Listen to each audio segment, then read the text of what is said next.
Hello friends, नमस्कार दोस्तों। मैं आप सभी का फिर से स्वागत करता हूं अपने यूट्यूब चैनल ट्रेडिंग टर्टल्स पर। मैं आशा करता हूं कि आप सभी अपने घर में स्वस्थ होंगे एवं सुखी होंगे। चलो आज की शुरुआत करते हैं। तो पहले कल के इंट्राडे लेवल डिस्कस करने से पहले ये देख लेते हैं कि जो लेवल हमने आज के लिए मार्क किए थे उन लेवल्स ने हमारे लिए किस तरीके से बिहेव किया, किस तरीके के हमें ट्रेड आज मार्केट में मिले और क्या हमारी सिचुएशन प्रॉफिटेबल रही या मार्केट ने आज किस तरीके से बिहेव किया। तो जैसा कि आप मेरी स्क्रीन पर देख सकते हैं 1 आवर चार्ट, और इस चार्ट में ये जोन हमने कल मार्क किया था और हमारी ये डिस्कशन हुई थी अगर प्राइस इस जोन में आकर के रिजेक्ट होता है तो we will be taking our short trade this side with first level of profit booking here and second level of profit booking here. और अगर प्राइस डायरेक्टली यहाँ से गिरना शुरू होता है तो हमारा शॉर्ट साइड ट्रेड में जो पहला प्रॉफिट बुकिंग लेवल था वो ये रहने वाला था और दूसरा प्रॉफिट बुकिंग लेवल ये रहने वाला था। एंड तीसरा डिस्कशन हमने बाय साइड किया था। हमारी बाय साइड की डिस्कशन ये थी अगर मार्केट गैप अप खुलने के बाद इस पर्टिकुलर लेवल को सेकेंड हाफ में तोड़ देती है तो we will plan towards a buy trade. तो चलिए चलते हैं 5 मिनट टाइम फ्रेम पर और देख लेते हैं आज मार्केट ने हमें किस तरीके के ट्रेड दिए।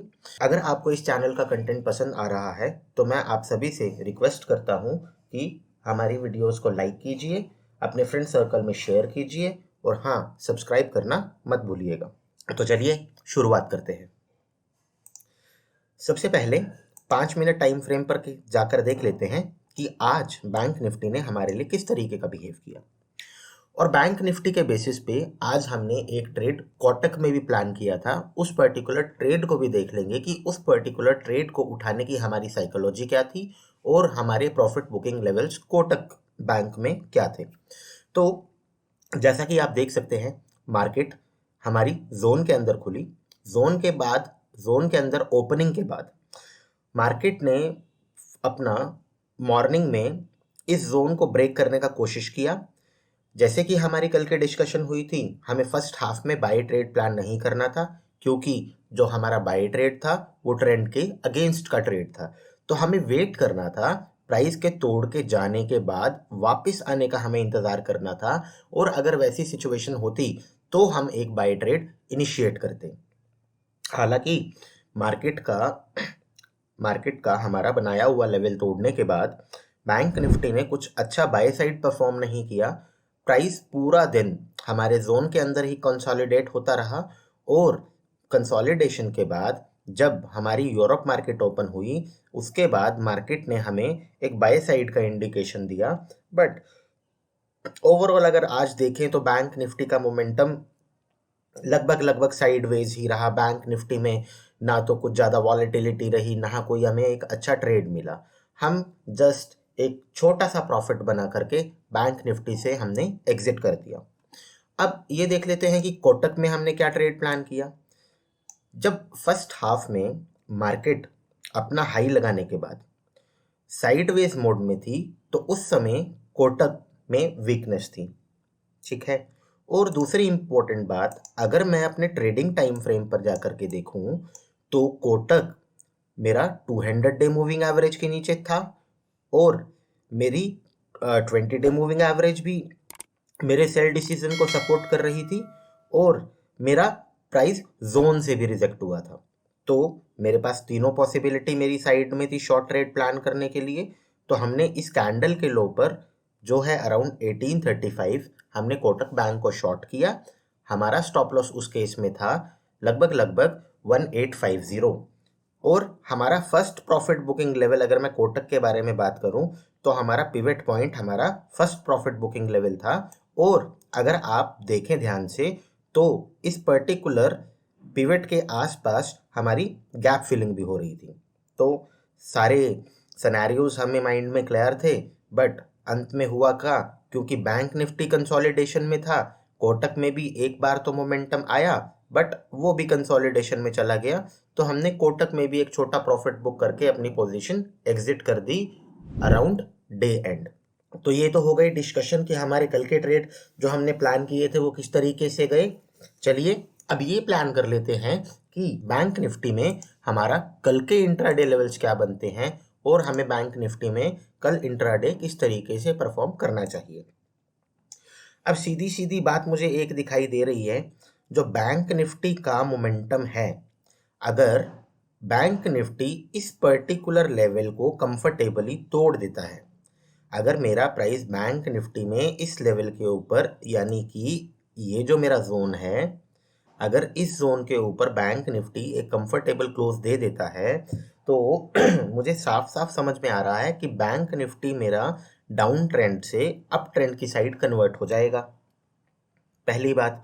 दूसरी बात, अगर बैंक निफ्टी कल को नेगेटिव खुलता है, अगर बैंक निफ्टी में कल को वीकनेस दिखाई देती है, तो मुझे साफ साफ समझ में आता है कि जो मेरा डाउन ट्रेंड अभी तक एस्टैब्लिश्ड है, उस डाउन ट्रेंड के अकॉर्डिंग अगर बैंक निफ्टी नेगेटिव खुलता है तो इस जोन के नीचे मुझे शॉर्ट तो करना चाहिए, बट मुझे ये भी ध्यान रखना होगा शॉर्ट करते समय कि प्राइस 1 आवर ग्राफ की 200 डे मूविंग पर एवरेज पर आके कैसा बिहेव करती है। अगर बैंक निफ्टी का प्राइस 200 डे मूविंग एवरेज, और जो कि अराउंड साइकोलॉजिकल लेवल के पास भी है, अगर वो यहाँ पर आकर के एक सपोर्ट फेस करती है तो हमें तुरंत एग्जिट का डिसीजन लेना चाहिए। अदर देन दैट, अगर बैंक निफ्टी इस लेवल के नीचे क्लोज होकर के 200 डे मूविंग एवरेज को कंफर्टेबली तोड़ देता है, तो वही मेरा फर्स्ट प्रॉफिट बुकिंग लेवल वही रहने वाला है जो मेरा कल था, जो है अराउंड 37,790, और जो मेरा सेकंड प्रॉफिट बुकिंग लेवल रहने वाला है वो है अराउंड 37,230। तो ये तो हो गया कि हमने ये देख लिया कि अगर 1 आवर टाइम फ्रेम में हम अपने लेवल्स को समझना चाहें तो हमारे लेवल्स किस तरीके से डिफाइंड हैं और हमें अपने ट्रेडिंग डिसीजन कल के हिसाब से किस तरीके से लेने हैं। अब एक बार इंटरमीडिएट लेवल पर जाकर के देख लेते हैं, अगर हमें कुछ और क्लूज मिलते हैं कि हमारा ट्रेंड किस साइड कन्वर्ट हो रहा है। अगर हम 15 मिनट ग्राफ में देखें तो 15 मिनट ग्राफ में अब मेरे हायर हाई बनने शुरू हो गए हैं। तो सीधी सी बात, अगर मेरे 15 मिनट ग्राफ में हायर हाई बनने शुरू हो गए हैं तो डेफिनेटली मुझे एक ट्रेंड लाइन मार्क कर लेनी चाहिए, जिसकी वजह से मुझे ये आइडिया रहेगा कि अब प्राइस किस साइड जाना चाहता है या प्राइस का मोमेंटम किस साइड रहना चाहता है। तो अब सीधी सी बात है, जैसे ही मैंने ट्रेंड लाइन मार्क की, मुझे समझ में आता है अगर प्राइस नीचे की साइड तोड़ेगा तो जो हायर हाई वाली ट्रेंड लाइन इंटरमीडिएट लेवल में बनी हुई है वो भी टूट जाएगी। तो सारे जितने भी ओड्स मेरे शॉर्ट साइड मेरे इंटरमीडिएट टाइम फ्रेम में हैं वो सब खत्म हो जाएंगे, क्योंकि मूविंग एवरेज के नीचे भी प्राइस आ जाएगा, ट्रेंड लाइन के नीचे भी प्राइस आ जाएगा, और फिर मेरा टारगेट नीचे की साइड मुझे क्लियर दिखाई दे रहा है इन इंटरमीडिएट टाइम फ्रेम। अभी यही चीज़ हम जा करके देख लेते हैं, क्या मेरा ट्रेडिंग टाइम फ्रेम भी मुझे इस चीज़ में हेल्प कर रहा है, या मेरे ट्रेडिंग टाइम फ्रेम में अगर मैं कल को इस तरीके का ट्रेड एग्जीक्यूट करता हूँ शॉर्ट साइड का, तो क्या वो मेरे ट्रेंड के साइड का ट्रेड है और क्या वो एक कंफर्टेबल ट्रेड है या कोई बैरियर मेरे ट्रेड के बीच में मुझे दिखाई दे रहा है। चलो देख लेते हैं। जैसे ही हम 5 मिनट चार्ट पे आते हैं, मुझे साफ साफ समझ में आता है अगर प्राइस इस जोन को क्रॉस कर जाता है तो वो 200 डे मूविंग एवरेज के नीचे भी क्लोज हो जाएगा, उसने ट्रेंड लाइन भी ब्रेक कर दी और वो जोन के नीचे भी है, और यहाँ से लेकर यहाँ की जर्नी कंफर्टेबल है, प्राइस को कोई रेजिस्टेंस फेस नहीं होगा और प्राइस आराम से मेरा यहाँ पे अगर मैं शॉर्ट कर देता हूँ तो ये वाला लेवल जो कि ट्रेंड के साइड का ट्रेड है उसको मीट करना मेरे लिए आसान रहेगा। ये तो हो गया हमारा शॉर्ट साइड का ट्रेड जो हमें बैंक निफ्टी में प्लान करना चाहिए। अब ये देख लेते हैं कि अगर मैं बाय साइड की प्लानिंग करता हूँ, तो जैसा कि हमने 1 आवर टाइम फ्रेम में डिस्कशन की कि हम बाय साइड का ट्रेड प्लान करेंगे only after this level is broken, या फिर हम एक काम कर सकते हैं, लेट अस से कि प्राइस हमारा इस जोन में खुलता है। इस जोन में खुलने के बाद मुझे ये तो पता है मेरा इंटरमीडिएट लेवल अभी अप ट्रेंड में कन्वर्ट हो चुका है, जबकि मेरा हायर टाइम फ्रेम जो कि हमारा 1 आवर है वो अभी 1 आवर में कन्वर्ट नहीं हुआ।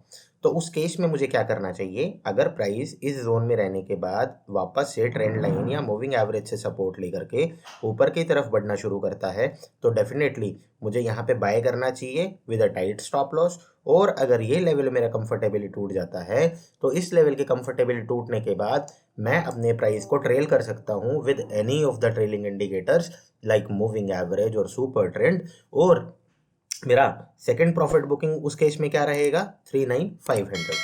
तो अभी हमें बाई साइड के लेवल भी क्लियर है और हमें शॉर्ट साइड के लेवल्स भी क्लियर है। जो सब्सक्राइबर इस चैनल को रेगुलर फॉलो कर रहे हैं उनको पता है कि हम डेली 2 टाइप के वीडियो कंटेंट डाल रहे हैं। एक तो कल का ट्रेड प्लान, और एक जो ट्रेड प्लान मैंने आपके साथ कल शेयर किया था उसको मैंने आज लाइव कैसे एग्जीक्यूट किया।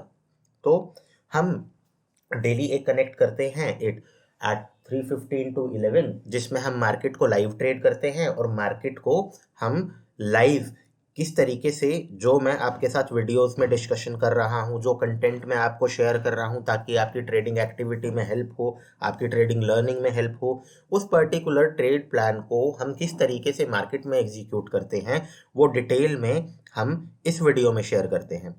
जो इसकी प्लेलिस्ट है, इसकी प्लेलिस्ट यहाँ है और इस प्लेलिस्ट का लिंक मैं आपके साथ वीडियो डिस्क्रिप्शन में शेयर कर दूंगा।